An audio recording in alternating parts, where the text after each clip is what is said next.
Welcome back, my friends, to another rousing rendition of Choir Boys Coloring. Now listen, Ben from River Guy 27, ROOR Guy GUY 27, shot me a question the other day. Said, Scab, I haven't seen anybody take on why coated blades are bad. I'd love to see you do a video on it. Well, one, I'm flattered, and two, I think he suckered me. So, Ben, here's going to be my answer. I don't think that coated blades are bad, per se. I really don't. I don't think that's an issue. I think poorly coated blades are bad. Here's what I mean. Now, let me back up a little bit. My background, I'm in utilities now, but my background is actually in steel. I worked for Dixie Tank for about 14, 15 years, something like that. So still working, but in that I spent the vast majority of my time in powder coating, and I ran the liquid side, the paint side. So wasn't very good at that, but powder coating was kind of my forte, and it's one of my great loves and passions. So I can speak with some authority on some of the failures that are taking place in the knife world on coated blades. Now, I got a couple over here, and of course I put them as far out of reach as I could because I thought that would be the smartest thing to do. Now, here's a little neck knife. Dale King got me this, and he got me another one, the larger companion to this. It's a K-bar. I love me some K-bar, and I love this knife. I wear it quite often. It's a little neck knife. I can just, you won't even know it hits, son. Just pop, pop, pop. Now, this knife, the coating has held on it pretty good. You say, Scab, why would that happen? Here's why. When you have a knife, when you go to powder coat a knife, typically speaking, they're going to hang a bunch of them on the rack and they push it in an oven. Now, powder gels at 372 degrees. It gels, it starts moving and flowing and that kind of thing. It cures at 392 degrees, and it's usually 10 to 15 minutes. Now listen to me, listen, old Scabber. You can't just run an oven to 392 degrees, push your rack in, wait 10 minutes and pull it out. No. It's not the oven temp that matters, it's the blade temp that matters. Now this is where a lot of manufacturers screw up. They say, we'll get the knife hot, or we'll get the blank hot, we'll push it in the oven, we'll pull it out, and this is a common practice, pull it out, the blade's hot, spray it, and it begins to gel. So they shove it right back in the oven, wait 10 minutes and pull it out. No, sir.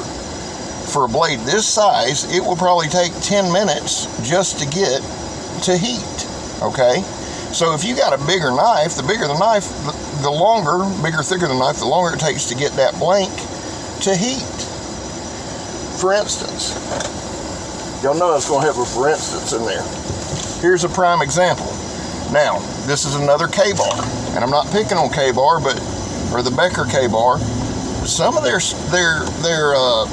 the K-bar, the fighting knives, the Mark II, whatever, that's a jam-up knife, okay? A lot of years, a lot of history. They've got that coating down plain. I don't know if that's powder coated or liquid. I don't. Powder coating is simply this. It's pigment and resin. That's it.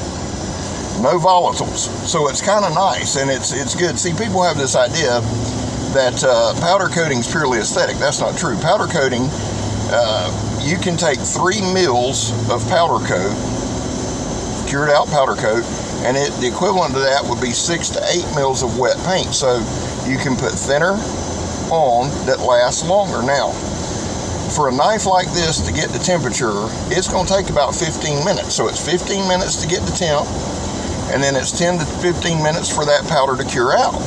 Any less than that, that coating fails. Period. End of demo.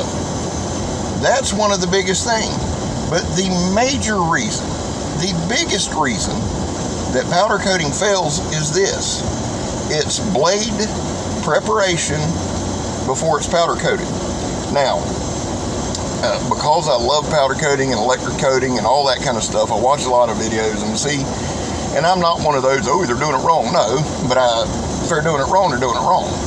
The only way you can prep this material right here to be powder coated, right here, is to sandblast it.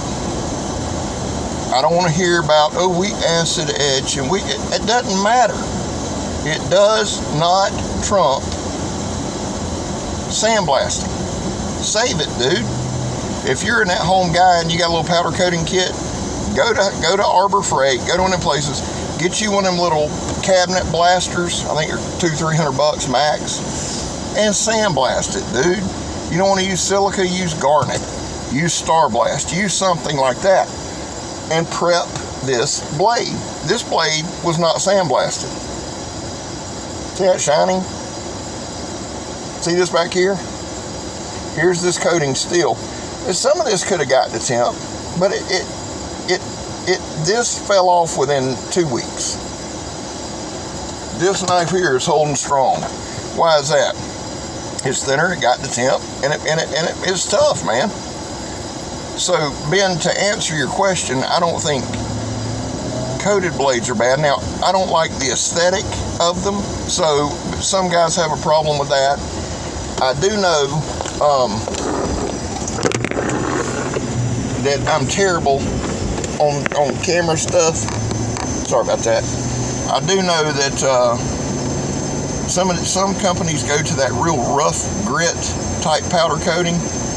And I know when you're trying to sharpen the knife, or even if you're slicing, that rough grit can interfere. So I'm not a fan of coated blades. I'm not. Now, why is it bad? Here's why. I've already showed y'all demonstration after demonstration of blades here in Florida getting rust after a day. It's just the humidity, man. It's just life. Personally, have over 100 knives. Well, between 100 to 150 different bladed items, whether it's a knife, whether it's an axe, whatever. I'm not checking everything. I don't have time, dude, every day. So I can either rely on a manufacturer who is mass producing blades, or when I go through and check my stuff, I can take some oil, mineral, wipe it down, and that's what I do. Are there blades that hold up, their coatings hold up? Sure there are. Sure there are. Some of your custom guys, I'm sure somebody like Spartan. I've never owned an Essie, so I can't speak to that. I know they've got kind of that rough stuff. I know the Rat 5. I had a Rat 5. I took the coating off of it immediately. The danger is, say with this knife right here, I got a chip in it. Okay, say I use it one day, the coating chips. I don't see it. I wipe it down, do everything I'm supposed to do. I stick it in the sheath, and I don't use it again for 2-3 weeks. Let's just say 2-3 months. I go back, and what would have been surface rust has now not only got that spot, but because the powder coating was not applied correctly now, and because it wasn't sandblasted, and I can look at that and tell you it wasn't, now that rust is going to run rampant all over that knife. Will 2 or 3 months worth of rust ruin a knife? You damn right it can. You damn right it can. So that's why poorly coated blades are bad. What do we do, Scab? Well, one thing that I do is if I see it, I inspect the knife. And again, folks, there ain't much that I'm expert at. Lord knows, everybody's going, you damn right on that. When it comes to coatings, trust me on it, I inspect my knives. If I feel like the coating's coming off, I take it off. I wipe it down immediately with mineral oil. And I know to keep an eye on that knife. Now, you say, Scab, what if we like the aesthetic? What if, somebody goes, Scab, it's a technical. Well, next time you're LARPing, maybe put some shoe polish or something on it. I don't know. But if you want to maintain that color, maintain that coating, I'm going to recommend simply you take the coating off and take it to a local powder coater. Make sure you find one reputable. I know Powder Tech here in Clay County has been reputable for years. and some others. The first question I'd ask them, do you sandblast? Period. If it's no, I'm good. No chemical etching is going to do what sandblasting does. Now, you can argue all you want. You're not right. If you're going to be wrong, be wrong. That's something I'm going to be adamant on. I'd take it. Have you done it, Scab? I powder coated a couple of my own knives years ago. I don't know if I still got them. I'll look for them. But that's what I would do. Otherwise, put on your big boy pants, take the coating off, and maintain the knife. And most knife guys going to anyway. So, Ben, I hope that helps. It's not that a coated blade is bad. It's that a poorly coated blade is bad. Hey, 22 veterans a day commit suicide. We'll say it till we're done. Our Leos are fighting an uphill battle. Leos, law enforcement officers, they need our prayers, and suicide rates are rising. So we're going to pray for them. Our addicts, I've told you a million times, I'm just there, but for the grace of God, there go I. So I love y'all. God bless y'all. I'm Scab. You're not. Hey, Ben, I got one for you, buddy. Wire serrated blade's bad. Talk to y'all soon.